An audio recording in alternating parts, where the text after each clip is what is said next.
Oh, good morning, friends. Good morning, nations. Good morning, the house of CCI. Special greeting to everybody who's out in the Kuala Lumpur area. Hey, I thank you guys all the time out there. And we're really excited to be here. Of course, all our friends in Africa and all our friends in Europe, we're really glad to be together. And we're talking a little bit about Abram before he got his name changed. And we're in Genesis 15, and we're talking a little bit about the foundations of covenant. Now, the first thing that has happened here is that God has given a promise, and this relates us back to Hebrews 6. He says there's two things that anchor you inside the holiest of holies where God himself is and keeps you there. And the first thing is that God cannot lie. And so this becomes very, very powerful because God promises to Abraham that he'll give him a son and give him the land. Very important. So as we go into this area about covenant, one of the things that is very explicit is not only the son, but also the land. An heir and the land. And so the land becomes a very incredible symbolic place as well. Just like 1 Corinthians 10 says, these events are symbolic events. So this land is a dwelling place. This land is a place of victory. At the same time, it says that it rains there. In other words, abundance says they'll give them the wealth of seven nations, in this land as God continues to describe this land. It's a place of blessing. It's a place of abundance. It's a place where the productive apparatus of seven nations are given over to the people of God. But at the same time, there's giants there, and at the same time, there's walled cities. So this is kind of what's coming on the horizon, and God has promised to give it all.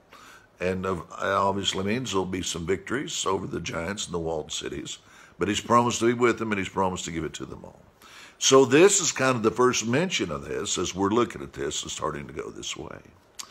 So Abraham says this phrase, what an interesting phrase. He says, well, how do I know? How do I know that I will get it? How do I know that I will inherit it? And such an interesting question because what just happened was that God had promised him. Now, a promise brings in your character. Your promise is no better than your character. And so the issue becomes, how good is God's character here? Well, God cannot lie. In other words, so this is a sure deal. God has promised it. God cannot lie. God will bring it to pass.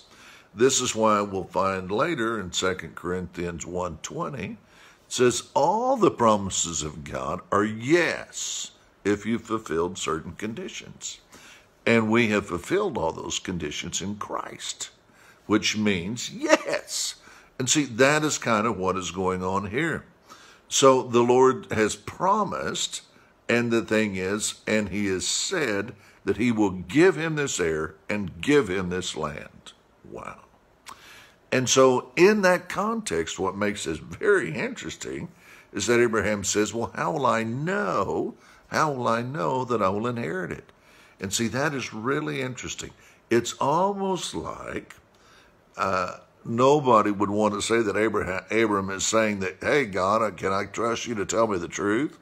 But it's kind of like he's pushing, because in the old world, there's one thing that's a promise, but there's another thing that's called a covenant.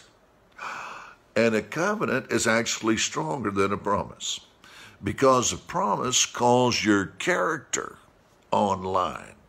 And we all know that a promise is no greater than the person who's saying the promise, in the sense that if you're a man of integrity, if you're a man who fulfills his word, if you're a man that we can depend on, or a woman, well, then your promise is a good word. But if you're not, it's not worth the paper that it's written on. And so here, in this fantastic context, God has already promised to give him an heir and also to give him the land. But then Abraham says, but how can I know? And so what's happening is They're pushing into the next step. And what's the next step? The next step is covenant. Now, a promise calls your character into question, but a covenant calls your life into question. Who's coming into covenant here? Abraham or Abram and God. Pause and think of that. Hey, it's so great to be with you in these mornings. I answer. Shoot me just a salute or a greeting or whatever here on the Facebook thing or wherever you're watching me. And I answer every one of them. Might not be long, but I answer every one of them, and I really enjoy your comments. And send these to all your friends. We know that there's thousands of people watching. And just send them everywhere. And help us be a blessing. And send it around, and I know that the Lord will bless it. Hey, thank you for doing this for me. Bless you.